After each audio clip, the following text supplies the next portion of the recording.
All right, let's do this. Let's get implementing bubble sort. So I had pretty specific instructions here. Start looping. Oh, I just realized this is a bit of a typo. Sorry about that. Start looping from the end of the array towards the beginning with a variable called I. What I'm actually going to do is show you the dumber, I shouldn't say dumb, the less optimized version that doesn't follow these instructions, which just uses two nested loops that go from the beginning to the end of the array, the entire way. So that would look something like this. I'll define my function. I'll call it bubble sort. I made a new snippet, by the way. It accepts an array.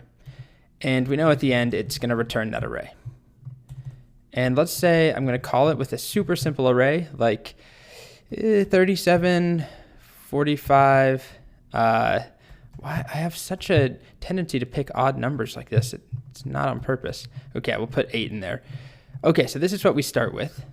And we're going to loop over every item in the array. So for var I equals 0. And I'm going to do, like I said, just starting from the beginning. So 0 up until, or less than array.length, I++. So that's going to give us a single pass, right? If this is only going to loop, 4 times. So we'll start with I at 0 and it ends at I at 3. So that gets us enough to sort one item. So we could compare and do our swaps. And at the end of this loop, if we did swap things, we would have 45 at the end of the array. But we still have to sort everything else. So we need to repeat that process for every item. Technically, remember, we don't have to do it for every single item every time in that array because as we progress, the end becomes sorted. So if we started with this, the next time through, we would end up with 45 at the end. So then next time, we only need to sort these 3. And if we did that, we end up with 37 bubbling here. And now we only need to sort these 2. But for our naive solution, let's just have the code go all the way to the end every single time. So for that, we just need another loop. So call it j equals 0, while j is less than array.length, j++. And now we have j, so j is going to be 0 starting at the beginning, and we want to compare whatever item we're looking at with j to the one in front of it. So j and j+1. So that just looks like this. Array of j, comma, array, well, no comma, ignore that. We want to check if it's greater. So if array of j is greater than the one in front of it, swap. So let's write that logic now. Now, as far as swapping, I'm going to start with the basic swap, the tried and true swap, where we make a value, so a variable, I'll call it temp, and set it to one of them. It doesn't matter. I'll set it to array of j. And then we change the value of array of j to be array of j+1.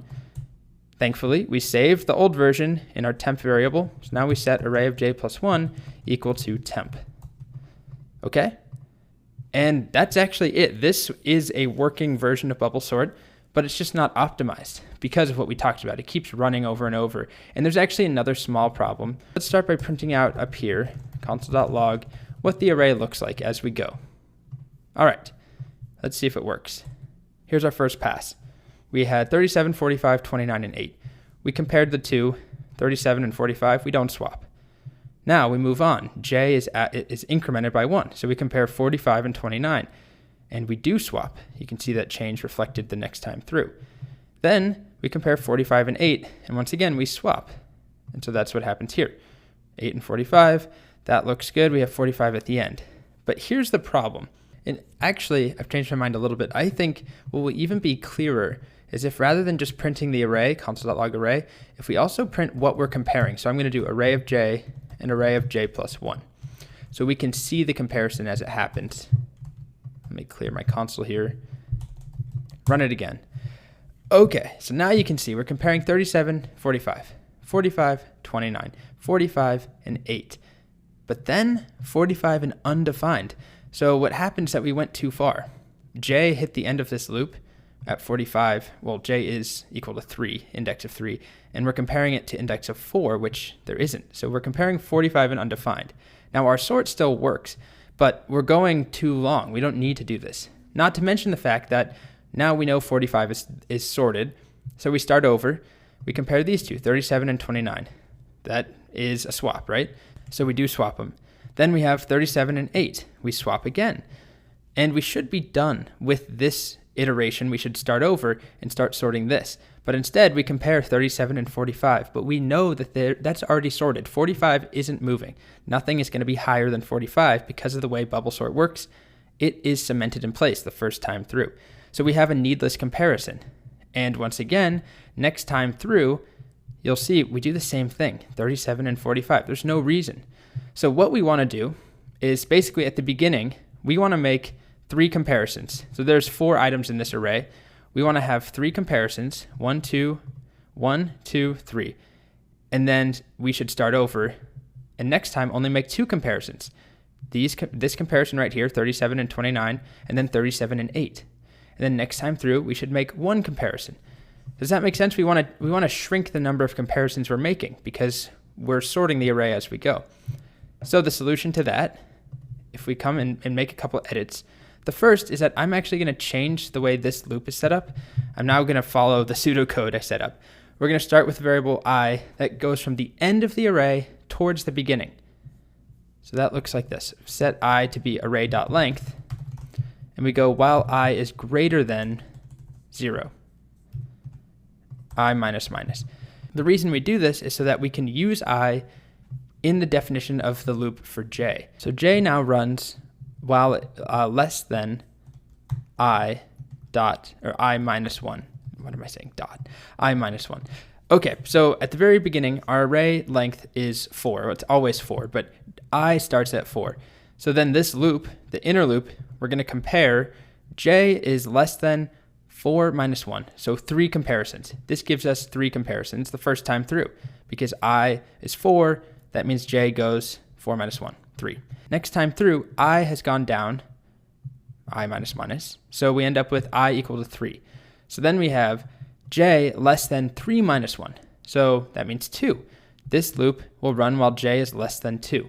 So as I goes down, so does j. So we end up running the loop fewer times each time through. So if I save this, get rid of that extra x, rerun it. Let me clear the console now. Now let's look at the comparisons that are made. So we do 37 and 45. That makes sense. Then 45 and 29. And then our final comparison on this first time through, 45 and 8. And we end up with the first time through, 45 is at the end. Then we start over. We're no longer sorting undefined and 45 because of this minus 1. So then, next time through, we do 2 comparisons, 37 and 29, so we swap, and then 37 and 8, and we do swap again. And at that point, these 2 are cemented. So next time through, we only have to do 1 more comparison. And you can see that, 8, 29, we swap them, and we're done. So what I could do, let's change this to be 8, 12, 88, 100. No, let's do -3. There we go, negative value. And if we run it now, let's clear the console first. There we go. Let me actually, sorry, this is annoying, but let me make this easier to see. So after that loop finishes, let's do console.log 1 pass complete, like this. Okay, rerun this. Okay, so now you can see really what happened. The first time through, we did 1, 2, 3, 4, 5, 6 comparisons. Then that was 1 full pass. Next time through, we did 1, 2, 3, 4, 5 comparisons, and then 4 comparisons, and then 3, then 2, and then 1. So this is one version of the solution. Get rid of the console.logs. I also have the ES 2015 version where I decided to, first I used the old version, the new way of swapping things, and I decided to make it into a function. You definitely don't have to do that. I mean, this is only 3 lines, honestly. But if you wanted to, here is the nicer, some people would consider this solution nicer. I used let as well. And otherwise, what else? Big arrow function. Everything is pretty straightforward though. Let's run it and make sure it still works, of course. There we go. -3 up to 88. Okay, so these are 2 working solutions to bubble sort.